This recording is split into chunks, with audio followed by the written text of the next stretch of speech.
Well, welcome to another of these sessions in which we're going to do a deep dive into the world of diode lasers.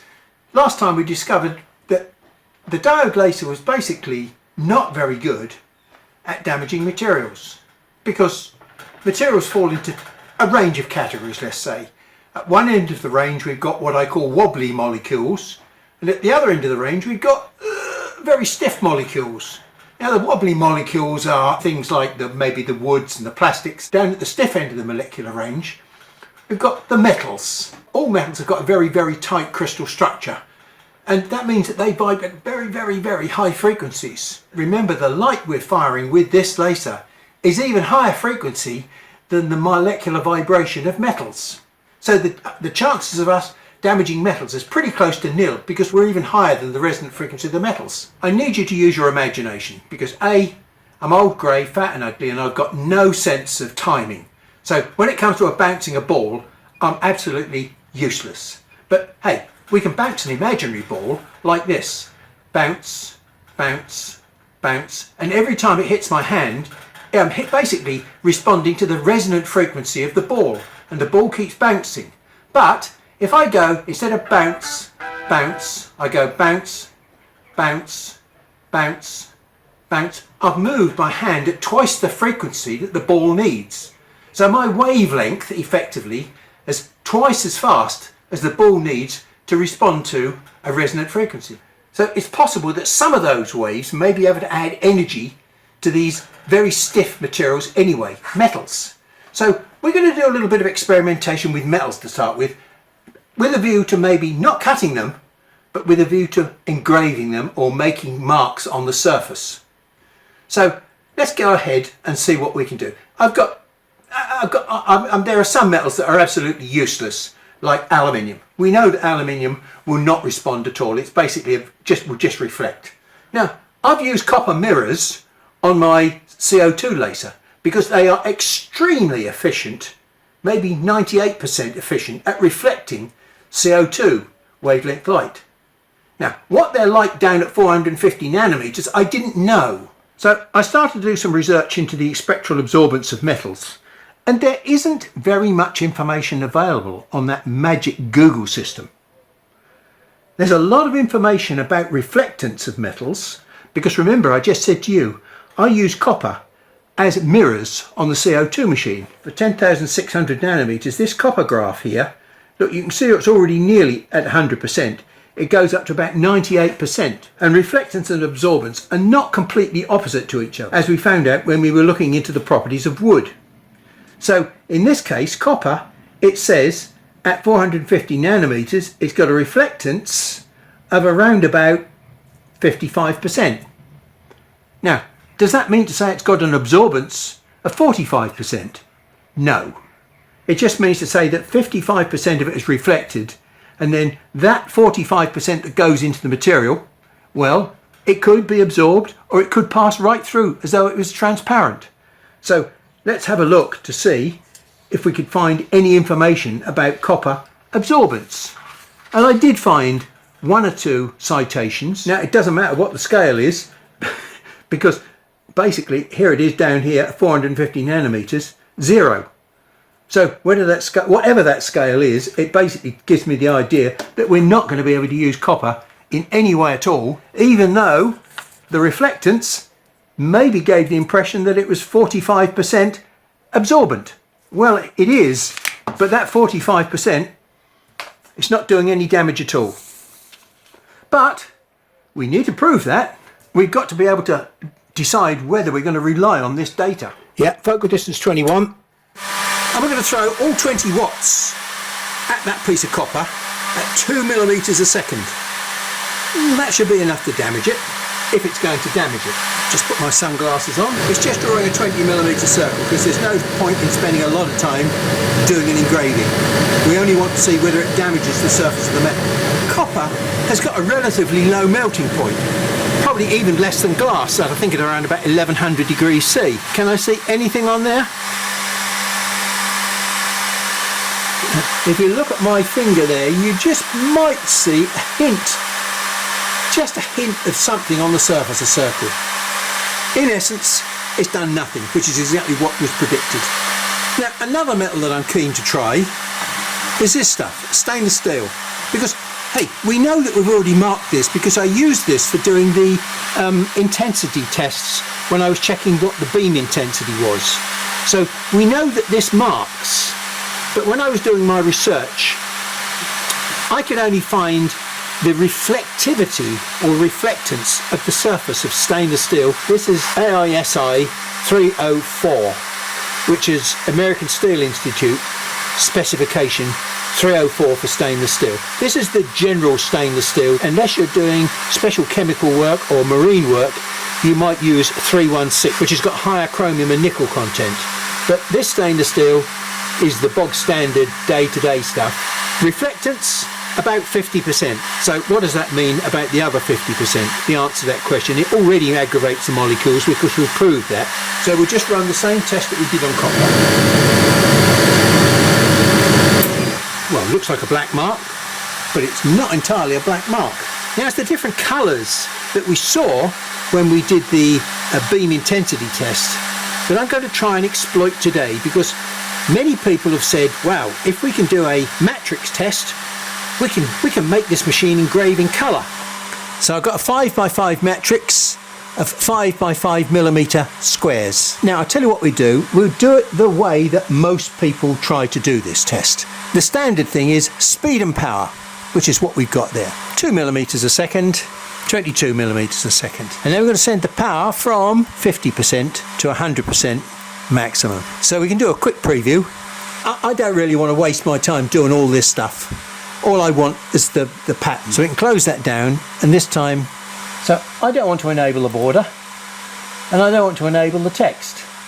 I forgot to do this. Edit the material settings.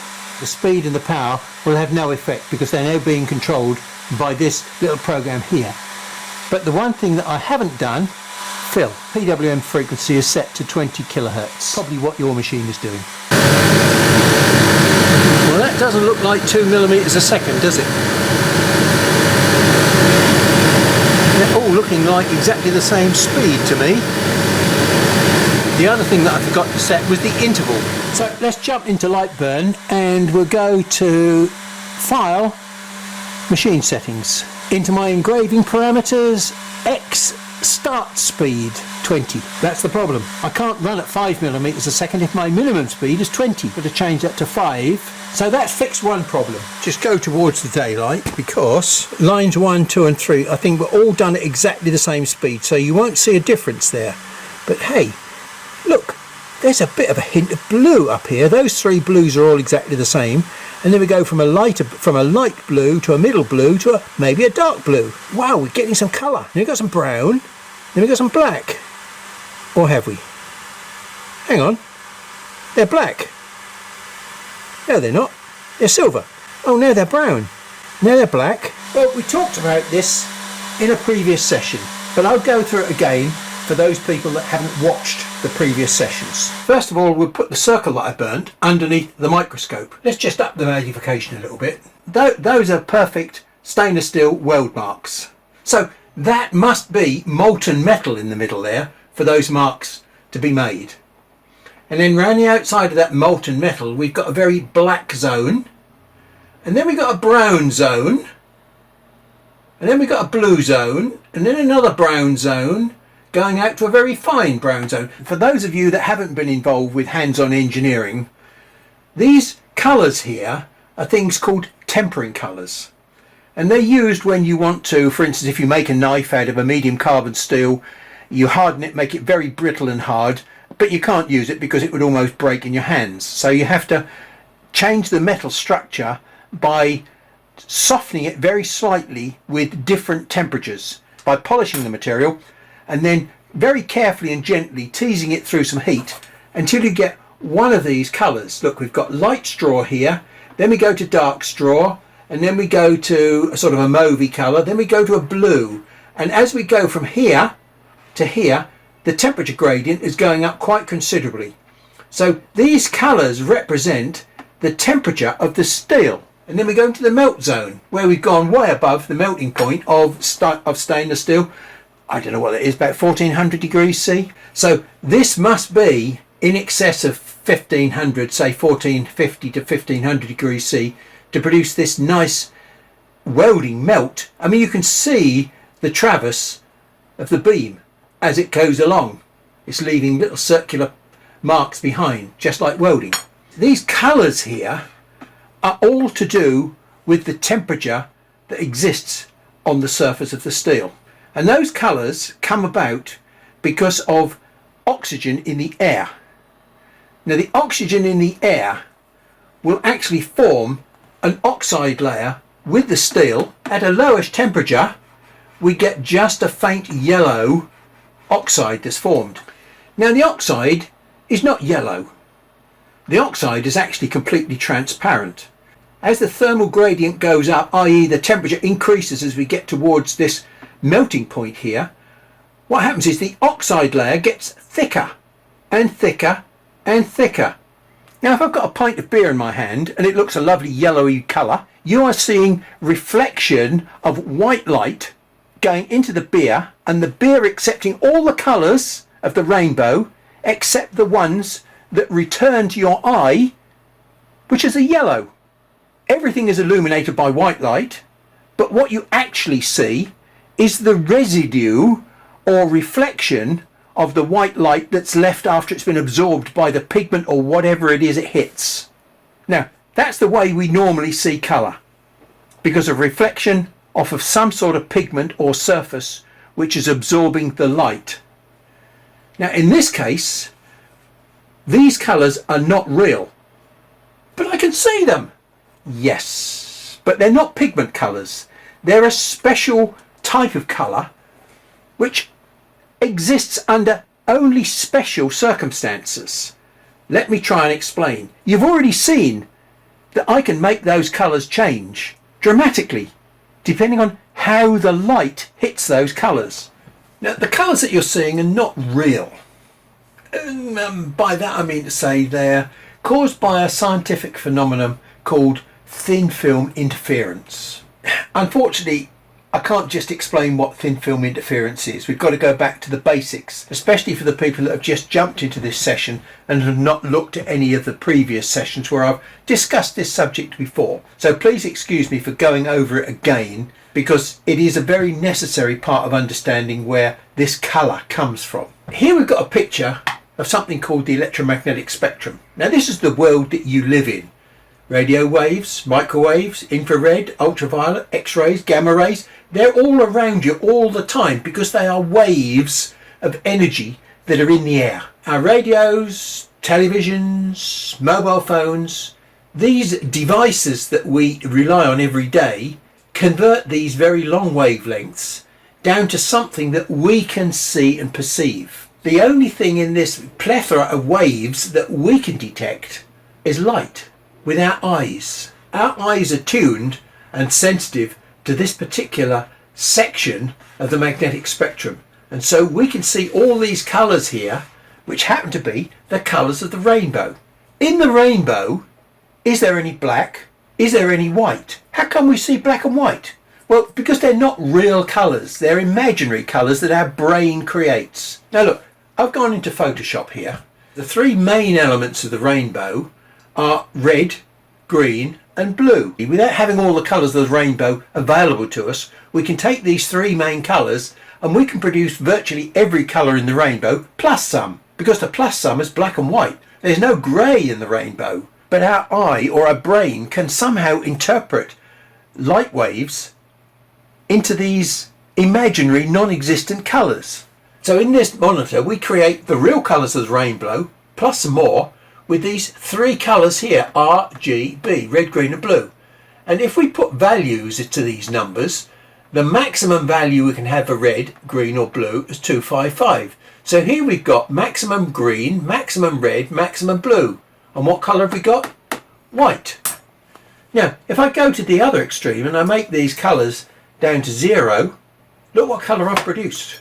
Black. Since if I just put 255 maximum blue, I get blue. And similarly, if I call for all green or all red, I will get these three primary colours. But if I start mixing them, for instance, I've got blue there, and I put 100% red with it, I get this weird pink.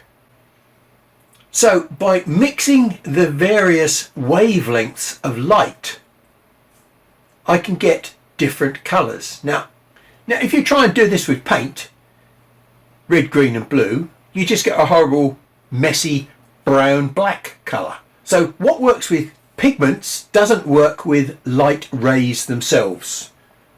So we can create black and white on this monitor that are not colours in the real world, because in the real world the rainbow colours, the light that you see, is made up of the colours of the rainbow.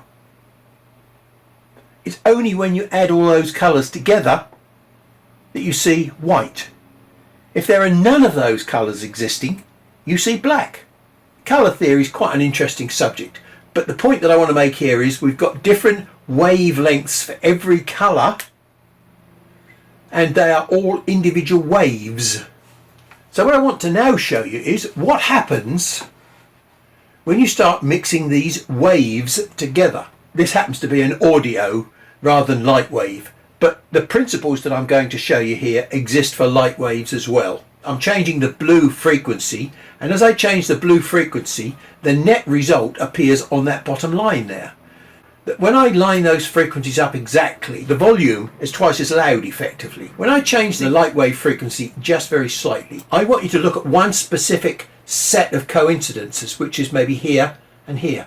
Now we've got the same light wave, the same frequency, remember, blue light, call it whatever you want. So blue light happens to be out of phase with another blue light wave. And because those two waves are out of phase with each other, this one is plus and this one is minus at the same point in time, the net result is nothing. So we've effectively cancelled out the blue light with itself.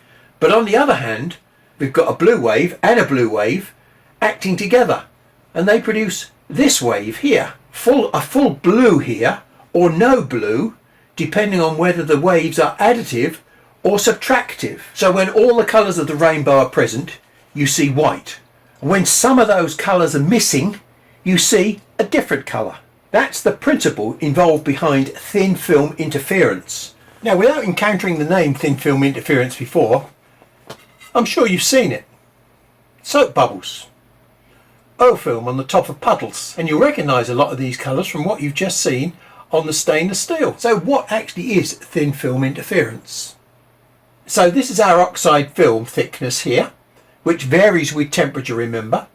Now we've got waves, many different coloured waves coming into here, all the colours of the rainbow, because this will be white light.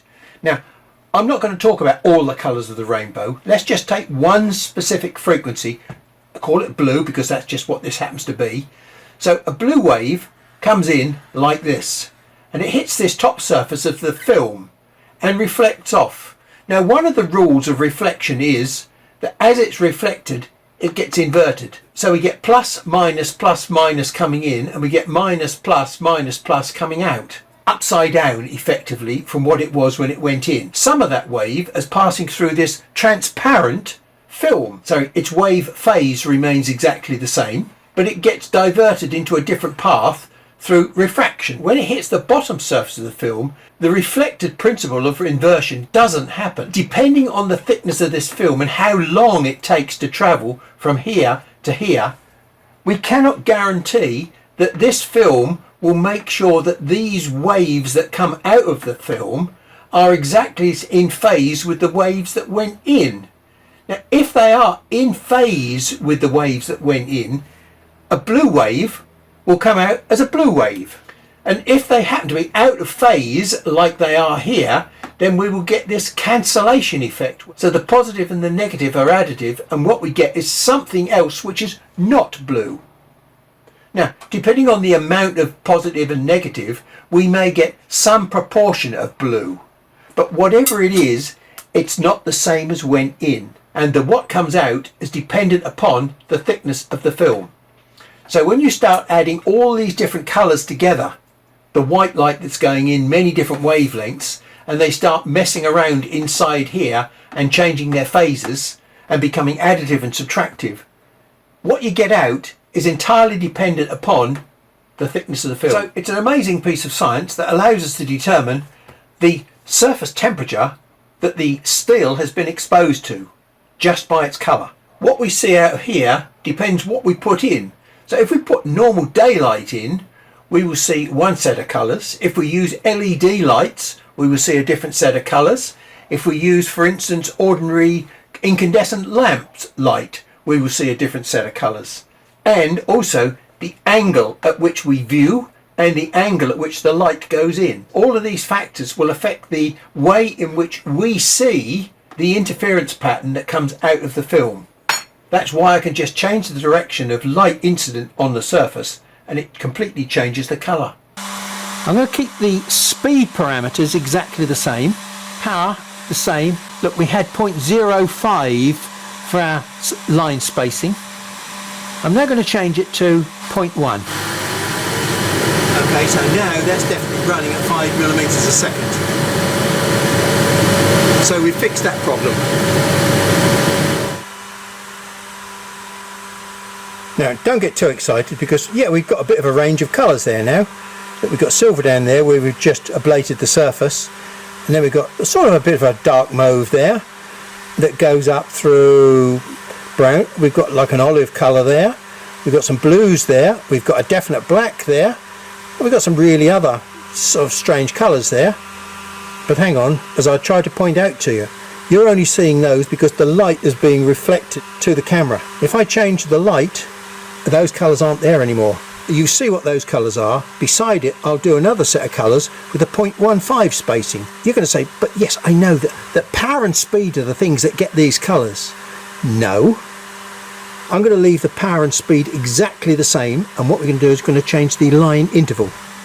So, as you see, changing the spacing has completely changed the colour pattern. We'll try the 0.05 spacing here with exactly the same set of parameters and see what we get. Well, we've definitely got a range of blues there, and here we've got a brown that hasn't been here on either of these other two.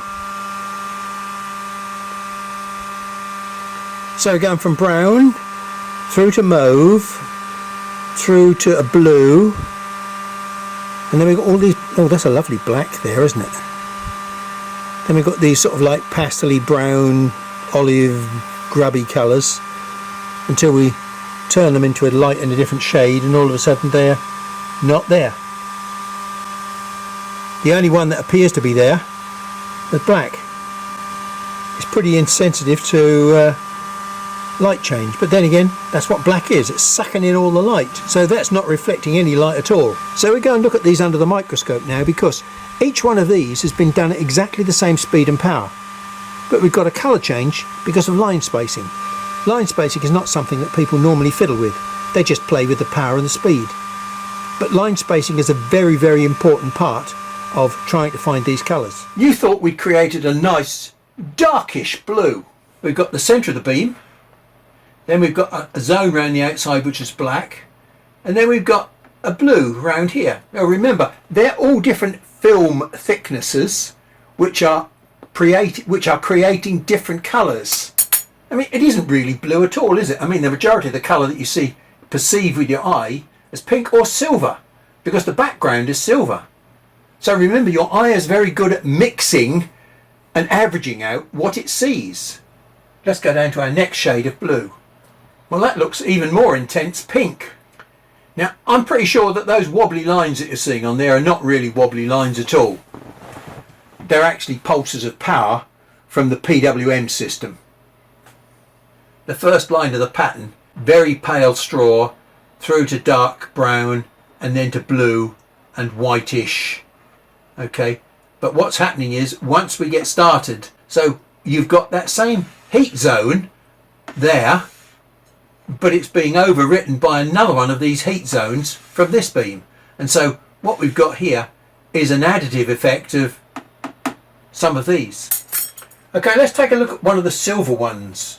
And there we go. Now 100% power has changed the line thickness such that there's virtually no gap between the lines, as you can see. I've got a business card here with a lovely pale blue colour printed on it.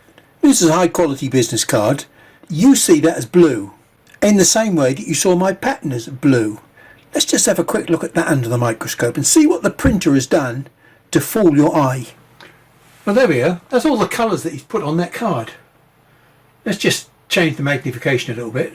So you can see it's not blue. It's dark blue, it's black, it's white, it's red, it's pale blue. Your eye is mixing all those colours together to create something. Now, that is a pigment colour. That's not a figment colour. No matter how I change that to the light, it doesn't change its colour. As a throwaway comment, I said the wobbly lines on there are not my machine. I think it's all to do with the PWM. Upon reflection, I don't think it is. I think it is physical mechanical movement that's causing those wobbly lines. And I think I know what the problem is now. I've not really thought about it before until I've seen those wobbly lines. But what I'm going to do now is this. Remember I said it makes a lot of noise? You listen to this when I turn it off. It gets to a certain point of speed on that fan when this goes, it reaches a resonant frequency. Yes, there's quite an interesting vibration on there. I don't have any sophisticated equipment, but what I have got is a little water tray here. Can you see the shimmer? That's the vibration. I've got some silicone rubber left over from a job that I was doing, and I've just cut a few scrap pieces out of the odd shapes. I've got these little pieces of rubber, and all I'm going to do is to just drop them in the top here, like this, 1, 4, and pop this back on. I can leave the guard off. I'm not going to be stupid enough to put your fingers in there. And this time, I'm not going to tighten the screws down very tight. I'm just going to tighten them down enough to clamp the pieces of rubber. So let's turn it on and listen to it to start with. Can you hear we've reduced all the noise? Because these screws are not done up very tight and the fan is vibrating, I'm going to do another bodge on here. I'm going to stop the screws rotating by putting a little drop of hot glue on the screws. Was that fix successful? Let's have a quick look under the microscope at the jittery edge. Well, there's no jittery edge there anymore. It looks very much as though it's just very gently undulating. So I'll now disappear and start playing with some parameters to see what I can find, and then I'll come back and report to you shortly with all the data. So I thought I was making quite good headway, not really noticing this banding too much until I did certain tests, and all of a sudden I had my collars pop out.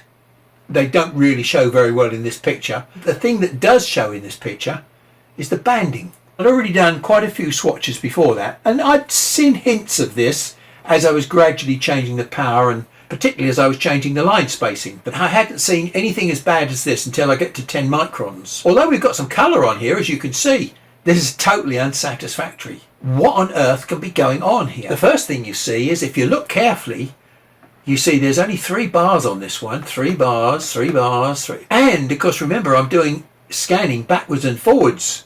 So that must mean to say that the scans in this direction are somehow matching up with the scans in that direction. Otherwise, we wouldn't be able to form these bars. Not entirely true, because look, some of these other patterns down here, they're not completely uniform.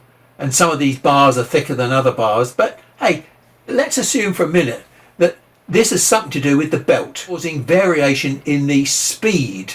I should get a larger exposure time when the head is running slow, and then all of a sudden it goes faster here, and I get less exposure time. Then it goes slow, fast, slow, fast. Now that would happen if it was something to do with the belt, because the belt doesn't change position. It would also happen if it was something to do with the stepper motor, because the stepper motor doesn't change position relative to the belt. But then we start looking down here and we see that we've got 3 bands across here, and down here we've got slower. The number of bands starts increasing. So that doesn't make any logical sense if we want to blame the stepper motor or the belt, because these are all 5mm wide.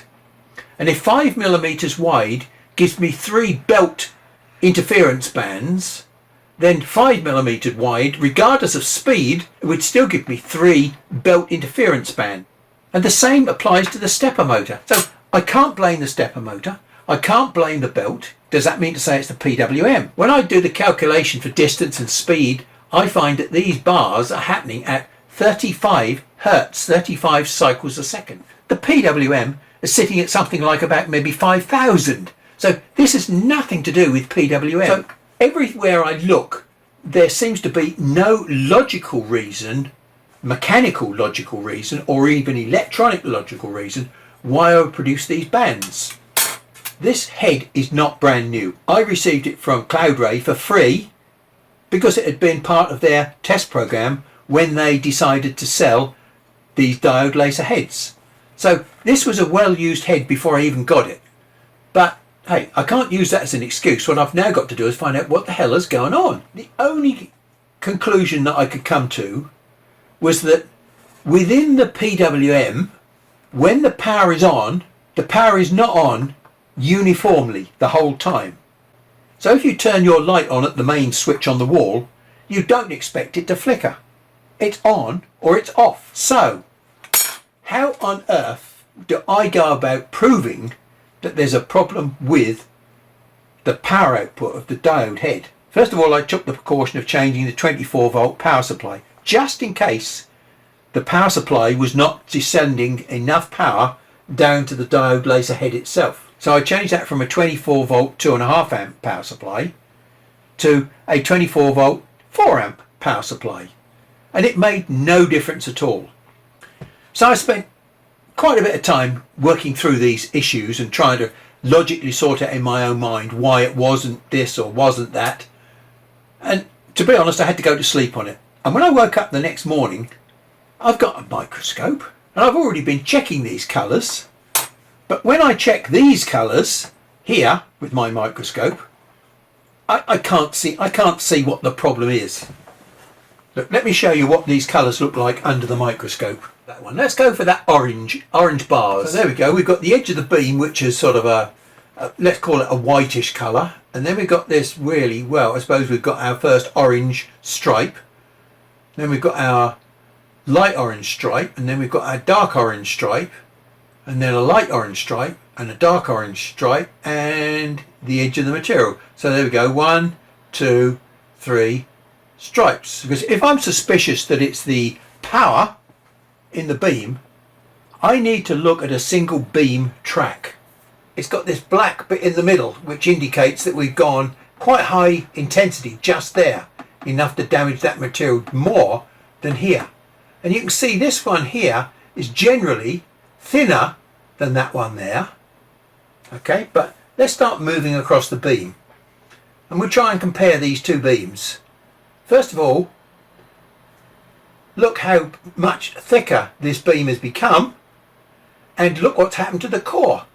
We've got a lot of power here now.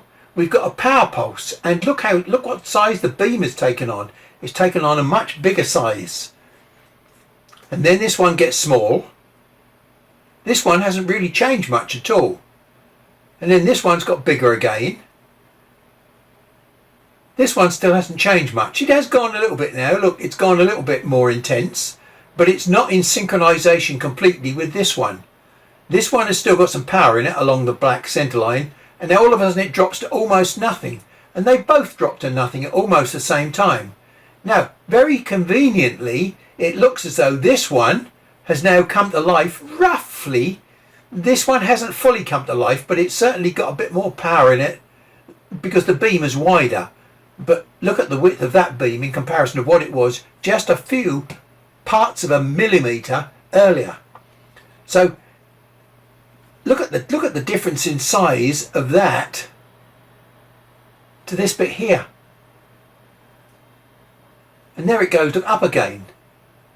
And this one's still coming down, but this one is going very, very small. We're at the end of the scan.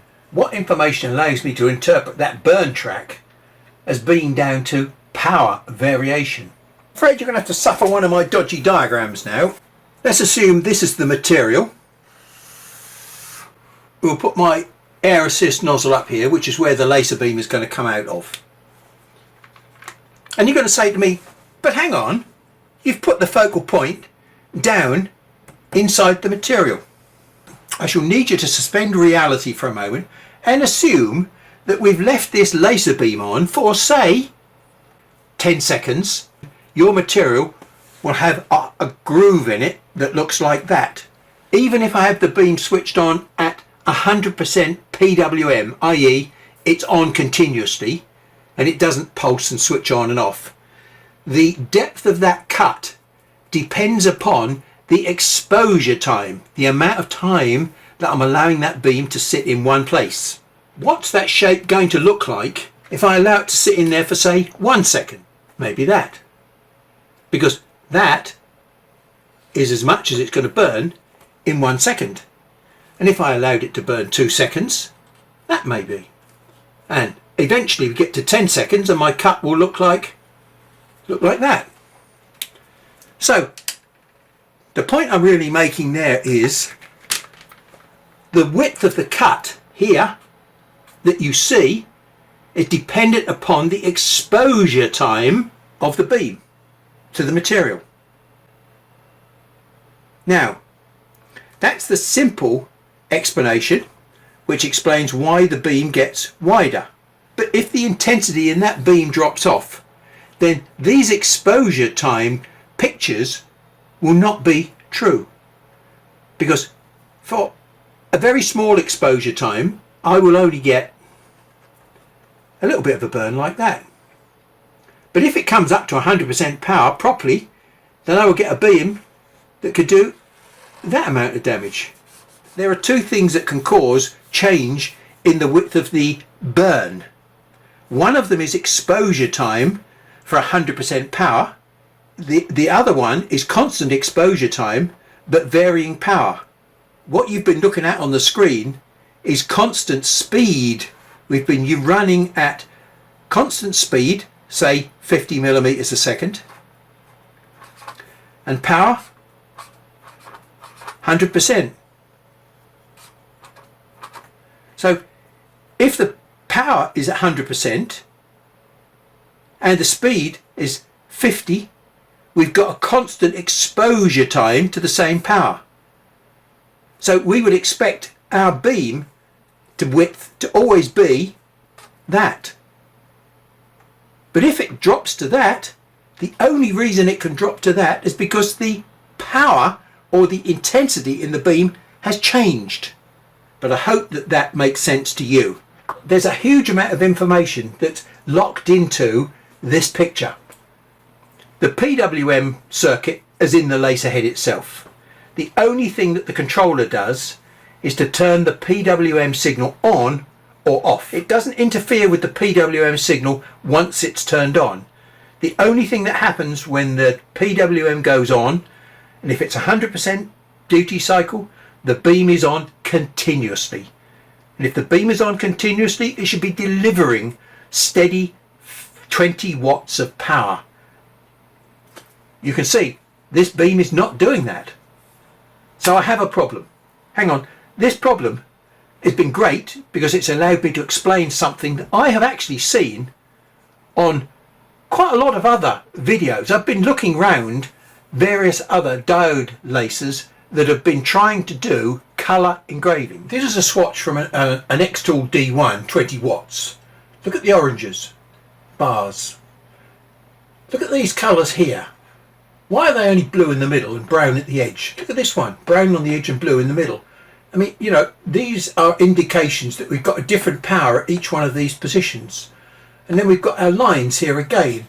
And you'll notice these lines all over the place. As we get longer exposure times, i.e. more power and less time, the colour becomes a lot more stable.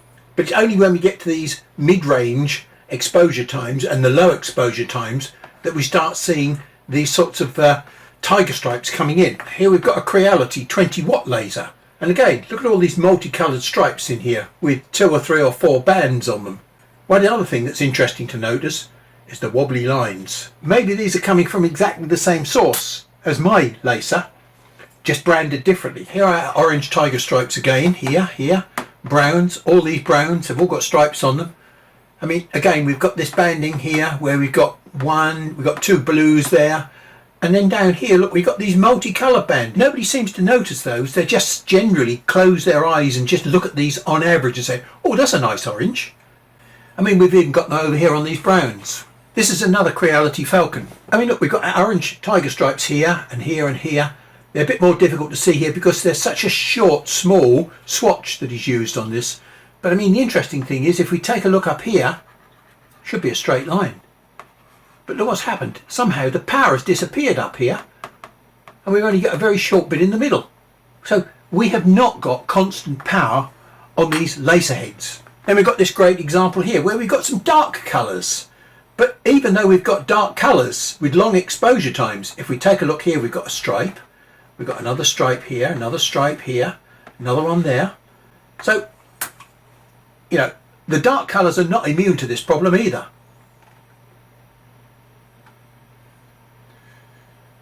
Now, although you can see some strange horizontal-ish lines here, those lines are actually to do with the interference patterns between my screen and the image that I took off the screen previously. So you must ignore the horizontal lines, and the only thing you're really looking for here is the vertical lines. Okay, and again, you'll see them clearly all over this picture. And of course, it's got the same problem. Look, you've got two or three lines up here, but we've got 4 or 5 lines down here. The faster the speed, the less the lines. Now this guy's done some great demonstration work. There is no criticism of any of the people that have created these videos. It's just they're not looking for the same sort of details in the image that I'm looking for. Look, coloured stripes, vertical stripes down here. The only reason we don't have them on the blue is because the blue has got a much longer exposure time than these other lighter colours. Enough. It just goes to show you that my machine is not unique. There is a fundamental problem with power stability when it comes to diode lasers. Now we've got a problem because look, I'm looking at these colours through the microscope with white-ish light from an LED source. The light is looking directly onto the surface through the lens of the microscope. I've got side lighting on this microscope as well. So let me turn the side lighting on. Oh look, isn't that pretty? Maybe it's not those colours that you see there that are giving you the pink. It maybe is the side lighting that's picking up on this granular structure in here. So let's go and have a little bit of a closer look at what that granular structure is. Let me turn the through light off. Oh, we're next looking at it with side light now, which is the way that you will be viewing it when you look at it from the front. And under those conditions, I suppose you could say, well, there's blue there, then there's pink, then there's blue, and some orange. People call it painting stainless steel. This is just absolute rubbish, because painting is something that's pigment. This is not a pigment. This doesn't exist, only depending upon the light. So I can change that just by changing the light. Let me try and just change to one more magnification. And of course now you can clearly see the variation in the thickness of the lines. And as the lines get thicker, they get blue. And as they get thinner, they get yellowy. So, as I said, this is fascinating stuff because it allows me to show you things that I wouldn't normally be able to show you if I had perfect engravings. That's what our Barbie pink looks like. It's not uniform, but it's pink stripes on a pinkish background. Apart from this banding, which I now understand, let's just take a look at the way in which the colours themselves have come onto these bits of material. This is a 0.7 thickness. This is 1.5, basically double the thickness. And this one is 3 millimeters, again double the thickness of this one. But look how the thickness of the material, these are all done at exactly the same settings within a few minutes of each other. So the machine hasn't changed, but look how the colours have changed. Here we've got, I say relatively a bright blue, but this is on the first line. The first line here is not making any impact at all. They're all done at exactly the same power, and yet the first line here is having some effect. it's almost as though the second line here, it's almost as though the second line is what's happening at the first line. But let's put that back in line. Now look, we've got two sets of colours there. We've got these, what I call fictitious colours, things that are very fragile. And then we've got these colours here, which is a piece of fawn masking tape with a red dot in it. There's a fence over the other side of the yard there. And as I move this down, the colours disappear because the light is different. But what about that red dot and that fawn masking tape? It hasn't changed at all. So that's the difference between pigment colours and what I call figment colours, because those are not quite figments of your imagination, but they are rather, well, I've used the word fragile. These are very much dependent upon the way the light hits the surface and the amount of light that hits the surface and the type of light that hits the surface. And this one, well, these are normal pigment colours, don't care less. Just to make sure that I'm not going mad, I've remounted the 10 watt head onto the machine. I don't get the same range of colours that I can get with the 20 watt laser. Well, not right off the bat. I mean, I might be able to do a little bit more experiment and get a wider range of colours, but the essence of it is, if we look at all these colours as they run from, if you like, short exposure times to long exposure times, there is no banding in them at all. We have a completely stable output power on the diode. That's what I'm looking for on a 20 watt laser and above. Maybe I'm looking for a dream that isn't there. I don't know. I've spoken to Clours on this issue and they're going to do some investigation for me. We may be able to proceed with some other stuff, but I've got to bear in mind that this is a problem that's lurking in the background all the time. I'm afraid it's been a little bit technical as usual, but hey, that's the nature of these particular sessions. So thanks again for your time, and I'll catch up with you in the next session.